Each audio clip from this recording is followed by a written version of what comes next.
नमस्कार दोस्तों, आइए सबसे पहले देखते हैं ये वीडियो। कौन कहता है भ्रष्टाचार करने की जरूरत होती है? भाइयों बहनों, मेरा मंत्र है, न खाता हूं न खाने दूंगा। दोस्तों, ये वीडियो हमारे प्रधानमंत्री नरेंद्र मोदी जी की है, जो न खाऊंगा न खाने दूंगा का नारा देते हुए दिख रहे हैं। आइए जानते हैं कितने इनकी बातों में सच्चाई। दोस्तों, एक बार फिर से राफेल को लेकर कंट्रोवर्सी सामने आ रही है। जब 4 अप्रैल 2021 को फ्रांस की independent media the media part ने यह खबर दिखाई कि राफेल बनाने वाली कंपनी दसॉ ने गिफ्ट के रूप में 1 मिलियन यूरो यानी 8.5 करोड़ रुपए उस मिडिलमैन यानी बिचौलिए को दिया, जिसने भारत सरकार और फ्रांस की कंपनी दसॉ के बीच राफेल डील कराई थी। जानिए कि 8.5 करोड़ रुपए स्कैम है या कोई गिफ्ट। आइए जानते हैं आज के इस वीडियो में। दोस्तों, भारत में पहली बार राफेल लाने का प्रपोजल 28 अगस्त 2007 को तब के डिफेंस मिनिस्टर रहे ए.के. एंटनी द्वारा किया गया था। उनके द्वारा फ्रांस की कंपनी दसॉ से कुल 126 राफेल एयरक्राफ्ट खरीदने का प्रस्ताव पारित किया गया था। तब इस डील की कुल कीमत $10.2 बिलियन यानी 54,000 करोड़ थी, जिसमें 18 राफेल फ्रांस से भारत फ्लाइंग कंडीशन में आने वाली थी और 108 राफेल का निर्माण भारत में भारत की डिफेंस कंपनी HAL के द्वारा निर्माण किया जाना था। इसमें कि राफेल बनाने में 70% काम भारत की कंपनी HAL के द्वारा किया जाना था और 30% काम दसॉ के द्वारा किया जाना था। लेकिन इसके बाद भारत और फ्रांस के बीच नेगोशिएशन होने लगी। दसॉ के हिसाब से एक राफेल जेट की कीमत 740 करोड़ रुपए थी, लेकिन भारत सरकार इसे 20% कम पे खरीदना चाहती थी। और इन नेगोशिएशंस के बीच 2014 में भारत की सरकार बदल जाती है और मोदी सरकार सत्ता में आती है। 8 अप्रैल 2015 को इंडियन फॉरेन सेक्रेटरी द्वारा एक स्टेटमेंट जारी किया जाता है कि भारत सरकार और फ्रांस सरकार के बीच राफेल को लेकर नेगोशिएशंस अभी भी चालू है। लेकिन उसके 2 दिन बाद ही भारत के प्रधानमंत्री नरेंद्र मोदी फ्रांस में दिखते हैं और उनके और फ्रांस के राष्ट्रपति के द्वारा एक जॉइंट स्टेटमेंट जारी किया जाता है और उसमें ये कहा जाता है कि भारत सरकार और फ्रांस सरकार एक नई डील को लेकर सामने आ रही है, जिसमें कि भारत सरकार द्वारा दसॉ से 36 राफेल जेट खरीदे जाएंगे और वो भी सभी फ्लाइंग अवे कंडीशन में यह भी कहा गया कि डील अब भारत की कंपनी HAL के द्वारा नहीं की जाएगी, बल्कि 15 दिन पहले बनी कंपनी अडानी डिफेंस लिमिटेड के साथ होगा। यह है कि सरकारी कंपनी को छोड़ के किसी प्राइवेट कंपनी के साथ ये डील क्यों किया गया। इसके बाद भारत के विपक्ष ने सवाल उठाना शुरू किया कि बिना किसी कैबिनेट मीटिंग के कैसे किसी नए डील पे साइन किया जा सकता है और उस पुराने डील का क्या हुआ जो कांग्रेस के टाइम में की गई थी। इस डील में इंटरेस्टिंग बात यह कही गई कि डील के 59,000 करोड़ के 50% रकम को दसॉ के द्वारा भारत में इन्वेस्ट करना होगा। 21 जून 2017 को एक खबर आती है कि दसॉ और अनिल अंबानी के कंपनी के बीच एक जॉइंट वेंचर हुआ है। डील हुआ कि जिस 59,000 करोड़ के 50% रकम को भारत के साथ इन्वेस्ट करना था, उसके 21,000 करोड़ रुपए को दसॉ अंबानी की कंपनी रिलायंस के साथ इन्वेस्ट करेगी। इसके बाद से ही राहुल गांधी ने राफेल स्कैम का मुद्दे को उठाया और सरकार से सवाल करना चालू किया।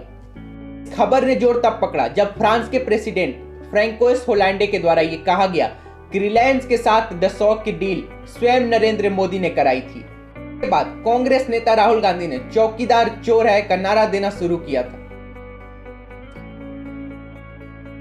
अगर राफेल की प्राइस की बात करें तो जो डील कांग्रेस के टाइम में की गई थी, उस समय एक राफेल की कीमत 740 करोड़ रुपए थी और जो डील मोदी सरकार के द्वारा की गई थी, उसमें 36 राफेल की कीमत 59,000 करोड़ रुपए यानी प्रत्येक राफेल की कीमत 1638 करोड़ रुपए की गई थी, यानी पिछले डील की राफेल कीमत की दोगुनी।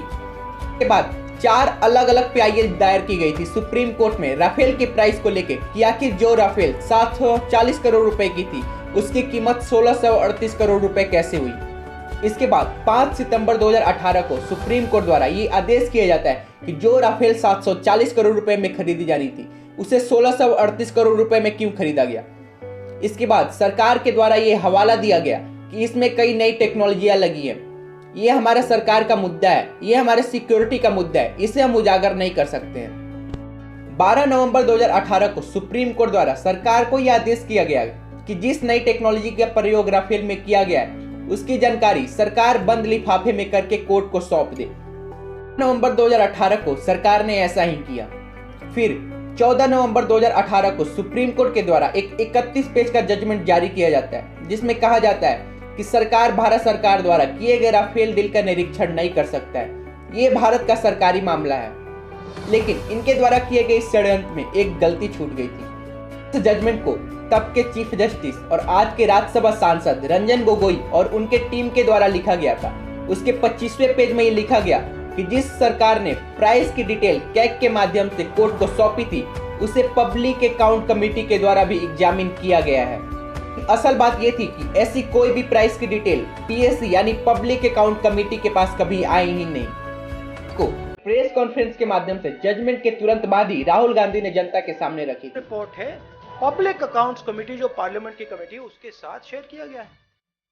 अब मेरे सामने खारगे जी बैठे और खारगे जी पीएससी कमेटी के चेयरमैन हैं पार्लियामेंट में, और आप लोग खारगे जी से सीधा पूछ लीजिए क्या सीएजी रिपोर्ट पीएससी कमेटी में आई? नहीं आई, पार्लियामेंट में रखी गई। और इन्होंने, जो पीएससी के चेयरमैन हैं, इन्होंने सीएजी रिपोर्ट अपनी जिंदगी में देखी है? हाँ या ना, पूछ लीजिए। एक तो सीएजी के पास भी उनका कोई कमेंट्स नहीं है। की सफाई देते हुए सुप्रीम कोर्ट ने यह कहा कि हमारे द्वारा जजमेंट लिखने में कुछ गलती हो गई थी। दोस्तों, क्या यह संभव है कि सुप्रीम कोर्ट के 3 हाई क्वालिफाइड जजों के द्वारा एक ही चीज, एक ही ग्रामर मिस्टेक हो गई हो? बात सुनने में भी ऑकवर्ड लगता है, लेकिन इसके बाद सुप्रीम कोर्ट के द्वारा इस मुद्दे को बंद कर दिया गया। बाद उल्टे राहुल गांधी के ऊपर एफआईआर दर्ज की गई और उसमें कहा गया कि भारत के प्रधानमंत्री को राहुल गांधी ने गाली दिया है। 5 अप्रैल 2021 को फिर से इस मामले ने एक बार जोर पकड़ ली है, जब फ्रांस की मीडिया पार्ट के द्वारा यह दिखाया गया कैसे 100 मिलियन यूरो को गिफ्ट के रूप में दिया गया है। उनके द्वारा यह भी कहा गया है कि ऐसी 2 रिपोर्ट आनी और बाकी हैं। ऐसी रिपोर्ट तो इतनी चौंकाने वाली है कि जिससे भारत की सत्ता हिल जाएगी। दोस्तों, जब कोई भी भारत की मीडिया इस खबर को दिखाने को तैयार नहीं है, कोई भी सुप्रीम कोर्ट या कोर्ट इस अर्जी को लेने को तैयार नहीं है, तो लगता है कि इस स्कैम का उजागर भारत सरकार के इस कार्यकाल में होगा। विपक्ष का सवाल यह है कि जब डील 2 सरकारों के मध्य होनी थी, तो इसमें बिचौलियों को क्यों लाया गया? इसमें बिचौलियों को लाने की जरूरत ही क्या थी? अगली सरकार का, जब फिर से इस मुद्दे को उठाया जाएगा और भारत सरकार की सच्चाई सबके सामने आएगी। धन्यवाद। वीडियो इन्फॉर्मेटिव लगी हो तो